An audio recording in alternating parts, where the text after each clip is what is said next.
उसकी प्रॉब्लम्स ले रहे हैं आज हम। सबसे पहला डाउट हमारे पास है एग्जाम्पल नंबर 6।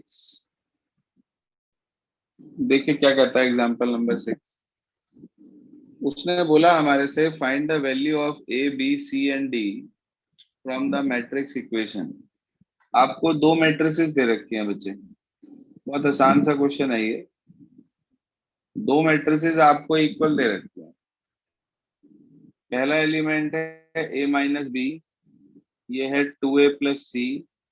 अगला आपके पास है 2a माइनस बी, और उससे अगला आपके पास है 3c प्लस डी। यहाँ आपको एलिमेंट दे रखे हैं -1, 5, 0, 30। जी हाँ, आपको पता है दो मैट्रिसेस आपस में इक्वल सिर्फ तब होती हैं जब उनके ऑर्डर सेम हो और कॉरस्पॉन्डिंग एलिमेंट सेम हो। तो आप इन्हें कंपेयर कर देंगे, ए सर माइनस बी की वैल्यू आ गई। हाँ जी। सर ये तो 4.1 का एग्जाम्पल है। नहीं तो आपने कौन सी एक्सरसाइज का कहा था? सर 4.2 में सर, उसमें तो डाउट ही नहीं था। Yes sir. 4.12 का है हमारे पास एग्जाम्पल नंबर 6। ठीक है, कोई बात नहीं, कंटिन्यू कर लेते हैं इसे। 1 मिनट। ये आ गया -1, दूसरी इक्वेशन आ गई 2a minus B equals to 0। दोनों को सॉल्व करके आपको ए और बी मिल जाएगा। ए को यहाँ रख देंगे, सी मिल जाएगा, सी को यहाँ रख देंगे, डी मिल जाएगा। एग्जाम्पल नंबर 6 हमारे पास एक एक्सरसाइज नंबर 4.2 का। देखिए क्या कहता है 4.2 एग्जाम्पल नंबर 6। 4.2 के एग्जाम्पल नंबर 6 में हमारे से ये कहा गया कि A, B and C are three matrices of same order. Then A equals to B implies that B equals to C implies that A plus B equals to A plus C। उसने बोला A और A B C तीनों same matrices, same order की matrices हैं। अच्छा एक बात बताओ, अगर ये सेम ऑर्डर की मैट्रिक्स है तो इसका मतलब अगर आप सेम ऑर्डर में दो मैट्रिसेस को ऐड करते हैं तो हमेशा एडिशन पॉसिबल होता है। यस। देखो ये थ्योरेटिकल क्वेश्चन है, आप इसको सीधा सीधा ऐसे समझो कि B इक्वल टू सी है, ये आपको दे रखा है। वो कह रहा है ये बात इंप्लाइज करो कि A plus B equals to A plus C होगा। आप कहेंगे since A B and C are matrices of same order, पक्की बात। तो आप कहेंगे it implies a same order से m बाय n। ये कह दिया मैंने, सेम ऑर्डर क्या कह दिया इसे, m बाय। इसका मतलब order of a plus B वो कितना होगा, it is also m by n। जी सर। और a प्लस सी का ऑर्डर कितना होगा, it is also m by n। तो इसका मतलब ये होगा, इट इम्प्लाइज कि a plus B equals to A plus C. बस थ्योरेटिकल एस्पेक्ट देना है। इन्होंने एलिमेंट के रेस्पेक्ट में दे रखा है कि भाई एलिमेंट के कॉरस्पॉन्डिंग एलिमेंट्स दिखा रखे हैं कि इसके एलिमेंट को रिप्रेजेंट कर दिया बी आई जे से, इसके एलिमेंट को रिप्रेजेंट कर दिया सी आई जे से, और इसके एलिमेंट ले लिए ए आई जे। बात एक ही है, चाहे आप डायरेक्ट थ्योरी लिख दें चाहे एलिमेंट रिप्रेजेंट कर दें। क्लियर है भाई एग्जाम्पल नंबर 6? जी सर। Yes sir. इसके बाद एग्जाम्पल नंबर 7 भी कुछ ऐसा ही है। उसने कहा A B C are three matrices such that, आपको दे रखा है A plus B equals to A plus C, और वो आपसे कह रहा है कि शो करिए कि बी इक्वल्स टू सी के होगा। कोई बात नहीं, तो आप क्या करेंगे ऐसे केस में, जैसे हमने एक में दूसरी मैट्रिक्स ऐड करी थी ऐसे ही हम सब्ट्रैक्ट कर देंगे। अब की बार हमारे पास है A plus B equals to A plus C. आप कहेंगे since A B and C are of same order. मैं कैसे कह सकता हूं ये सेम ऑर्डर की हैं, क्योंकि तभी तो ये ऐड हो पा रहे, ए का ऑर्डर बी के बराबर और ए का ऑर्डर सी के बराबर। तो इसका मतलब ये हुआ, या इट इम्प्लाइज लिखते हैं यहाँ पर, it implies ABC are of same order. अच्छा, अगर एबीसी सेम ऑर्डर के हैं तो इसका मतलब minus A is also of same order. भाई अगर मैं उसकी -1 से मल्टीप्लाई करूंगा वो भी सेम ऑर्डर की रहेगी। Yes sir. आप क्या करेंगे, दोनों में -a ऐड कर देंगे, a plus B plus -a equals to a plus C plus -a, क्योंकि मैट्रिक्स एडिशन हमें सेम रिजल्ट देता है।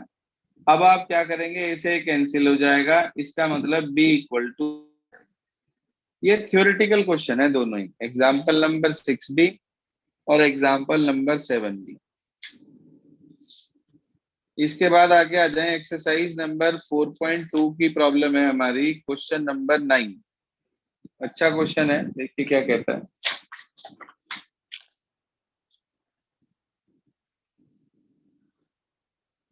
क्वेश्चन नंबर 9, इसमें ये कहा गया हमारे से एक्स और वाई मैट्रिसेस फाइंड आउट करनी है। आपको दिया गया कि 2x माइनस वाई इक्वल है 6 -6 0 -4 2 और 1। दूसरी एक मैट्रिक्स आपको दे रखी है x प्लस 2y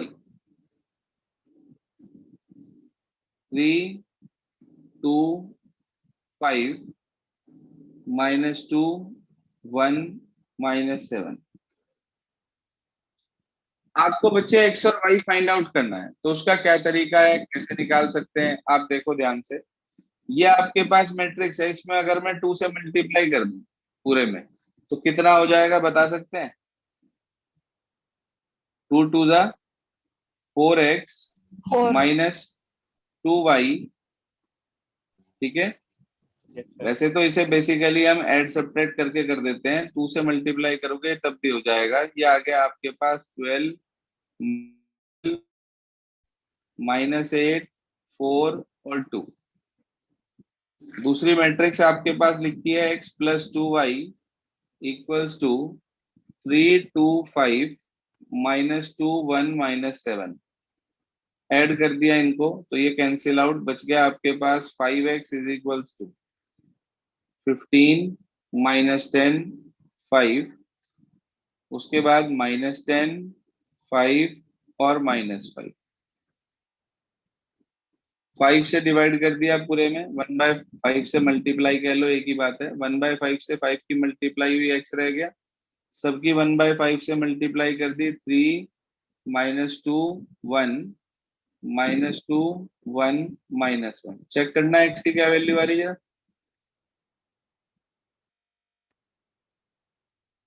यही है सर।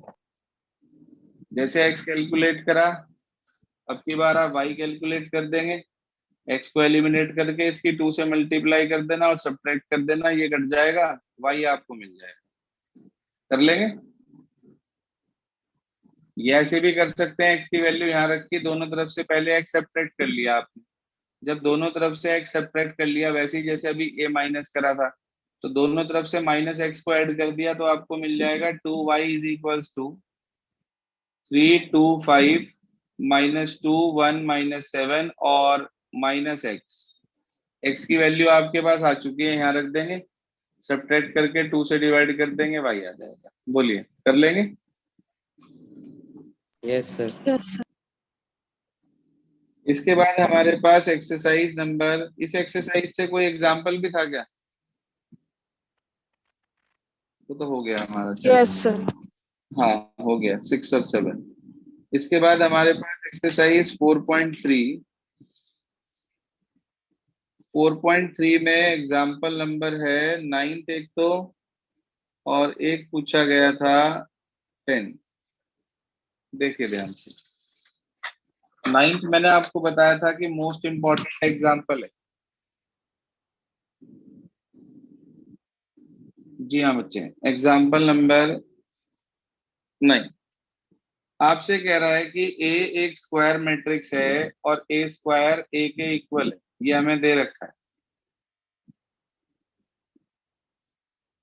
फिर वो हमारे से कह रहा है वैल्यू निकालनी है किसकी भला, 7a माइनस आई प्लस ए होल क्यूब की। आपको इसकी वैल्यू निकालनी है, कोई दिक्कत नहीं है। तो आई प्लस ए होल क्यूब की वैल्यू चाहिए मुझे, तो पहले मैं इसे कैलकुलेट करूंगा अलग से। दो तरीके हैं, या तो आप इसको आई प्लस ए इंटू आई प्लस ए करके कैलकुलेट कर लो, या फिर आप आई प्लस ए का होल क्यूब खोल दो सीधा सीधा। क्या फार्मूला होता है भाई A plus B whole cube का?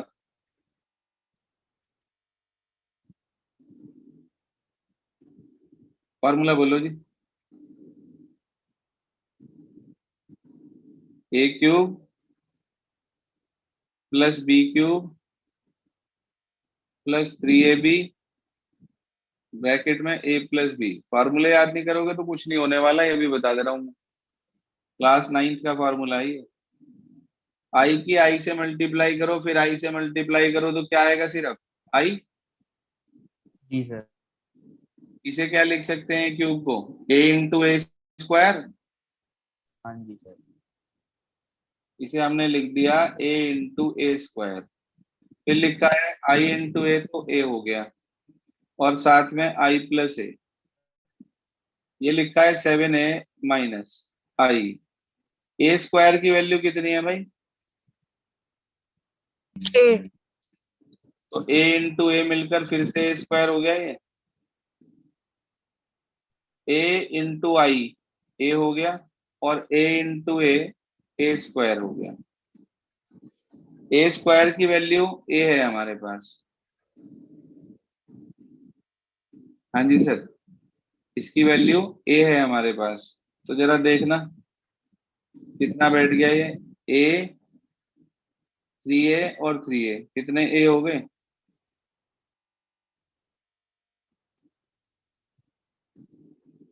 7a से 7a कट गया, क्या वैल्यू मिल गई इसकी?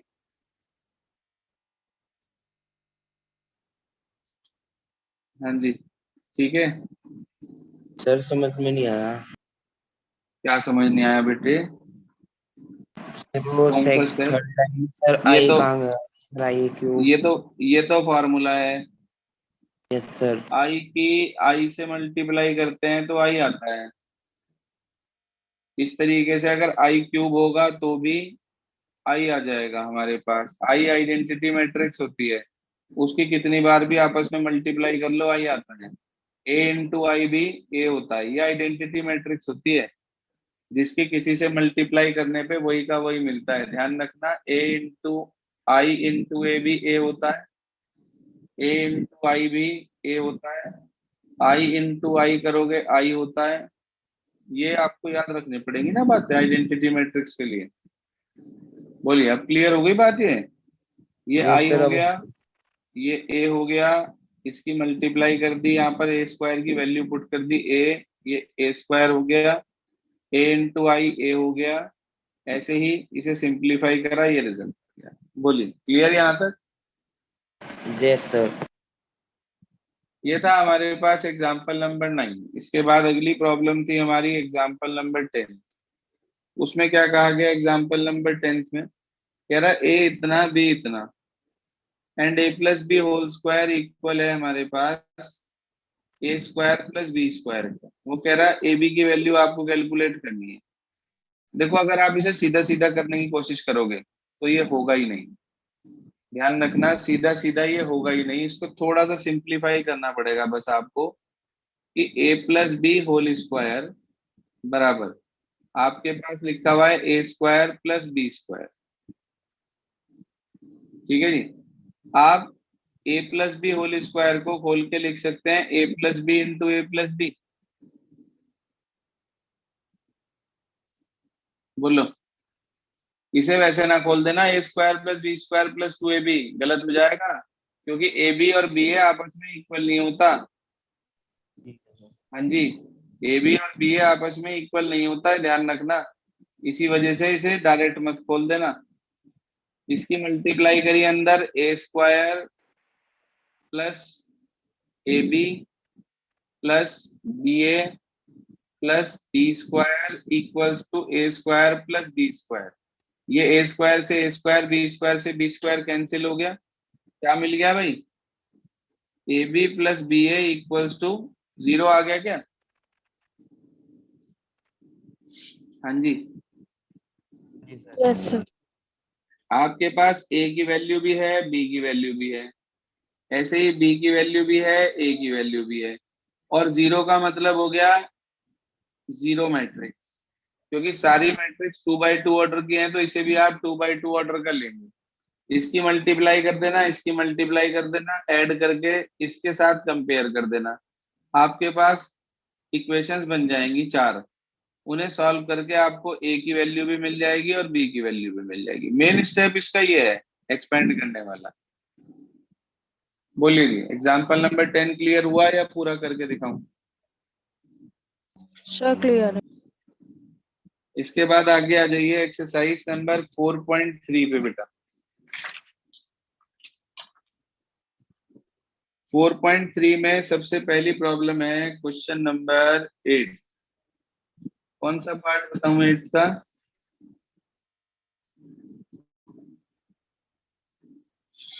इसमें ए दिया है, बी दिया है, कह रहा ए बी और बी ए निकाल लो। कुछ है नहीं इसमें, तो ए दिया है, बी दिया सर है और ए फर्स्ट बी। बता दो। तो बहुत आसान है बच्चे। क्वेश्चन नंबर 8 का फर्स्ट पार्ट, ए आपको दिया है 1 1 1 1 और बी आपको दिया है 1 - 1 और -1 1।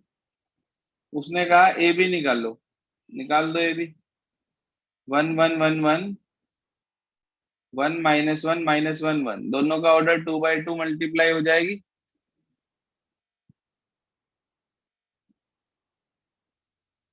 और जो नई मैट्रिक्स आएगी उसका ऑर्डर भी 2x2। 4 एलिमेंट होंगे उसके अंदर। इस एलिमेंट की पोजीशन बताओ। A11। 1 1, तो फर्स्ट रो फर्स्ट कॉलम 1 - 1 0। इसकी पोजीशन 1 2। इसकी इससे मल्टीप्लाई करेंगे -1 + 1 0। इसकी इससे मल्टीप्लाई करेंगे 1 - 1। इसकी इससे मल्टीप्लाई करेंगे -1 + 1। 0/0 की मैट्रिक्स आ गई, यानी कि 0 आ गया ओवरऑल। बोलिए जी, क्लियर भाई? जरा देखना 10 अब हो जाएगा क्या, एग्जाम्पल के जैसा है क्या 10? Yes sir. Yes sir. Yes, दोनों sir. में क्यूब क्यूब खोल लेना, आराम से हो जाएगा। इसके बाद आ जाओ क्वेश्चन नंबर 16 पर। 16 में कह रहा है ए की वैल्यू -1 2 और 3 1 है। अच्छा, कह रहा है एफ ए निकालना है आपको। एफ एक्स आपको दे रखा है x² -2x और +3। अच्छा, ए पुट कर दो इसमें, एफ ए। सर कर लेंगे। A² -2a + 3 जहाँ है ना, उसे 3i लिख देना। A² का मतलब है a × a, दोनों में a की वैल्यू लिख के मल्टीप्लाई, फिर -2a और +3i। अब देखो आराम से हो जाएगा आगे। Yes sir. इसमें 3i क्यों लगा दिया? बेटे खाली 3 ऐड किसी मैट्रिक्स में, जहां i नहीं होता वहां पे नंबर लिखा होता है, वहां i खुद लगाते हैं। 1 0 0 1 आइडेंटिटी मैट्रिक्स होती है, तभी तो ये ओके। एडिशन होगा। और एट लास्ट आपको जो भी मिलेगा वो मैट्रिक्स की फॉर्म में आंसर मिलेगा। अगर खाली 3 होता तो 3 डायरेक्ट नहीं ऐड हो सकता किसी मैट्रिक्स। हाँ जी। इसके बाद जरा देखना 19th हो जाएगा क्या? अभी बताया मैंने आपको 19th के जैसा भी example 10। Yes sir. Yes sir. इसके बाद आगे आ जाइए, अगली प्रॉब्लम है हमारी क्वेश्चन नंबर 21। देखिए 21 क्या कहता है। कह रहा है find a 2x2 matrix B such that B into ये मैट्रिक्स। भाई बी मैट्रिक्स लेट करनी है आपको, तो उसके A B C D 4 element आपने ये लेट कर लिए, क्योंकि ये 2x2 की बैठेगी, सारी 2x2 की हैं। 1 - 2 1 4 इक्वल्स टू 6i2। i2 मतलब आइडेंटिटी मैट्रिक्स ऑफ ऑर्डर 2, 1001। इसकी मल्टीप्लाई कर देंगे अंदर, 4 एलिमेंट आएंगे एबीसीडी में, इक्वल्स टू 6006। कंपेयर करके 4 इक्वेशन बनेंगी, एबीसीडी कैलकुलेट कर लेंगे। बोलो पूरा करूं क्या? No sir. हो जाएगा। यस हाँ सर। जी। चलिए इसके बाद हमारे पास जो अगली के लिए वो है 4.4 के फिफ्थ का थर्ड पार्ट। अच्छा, ये वाला बहुत आसान है, प्रॉपर्टी है सिर्फ। और उसके बाद क्वेश्चन नंबर 10। ये जो टी लिखा है ना ऊपर, ये टी का मतलब ट्रांसपोज है। यहाँ पे जो टी लिखा है ना 10th क्वेश्चन में मैट्रिक्स के ऊपर, यस सर। वो टी का मतलब ट्रांसपोज होता है। ये 2 क्वेश्चन हो सकता है आपके आज ना हो पाए, कल ले लेंगे इसे हम। और उसके साथ साथ कल हम लेंगे चैप्टर नंबर 5 की प्रॉब्लम। तो लिख लें अपने पास होमवर्क में, revise chapter number 5 determinants, plus ये डाउट्स कल ले लेंगे। ठीक है जी, डिटर्मिनेंट्स रिवाइज करेंगे आज, ये लिख लें। और ग्रुप पे भी होमवर्क डाल देंगे, revise chapter number 5। Tomorrow we will discuss problems. Sir कल का टाइम क्या है? यही टाइम रखेंगे सुबह का। कल क्या है, कुछ स्पेशल है? सर संडे है सर, थोड़ा लेट का रख लो। चलो मैं ग्रुप पे बता दूंगा, अभी जैसा भी होगा। हो सकता है मुझे स्कूल जाना पड़े, तो अकॉर्डिंगली जैसा होगा मैं बता दूंगा। Okay sir.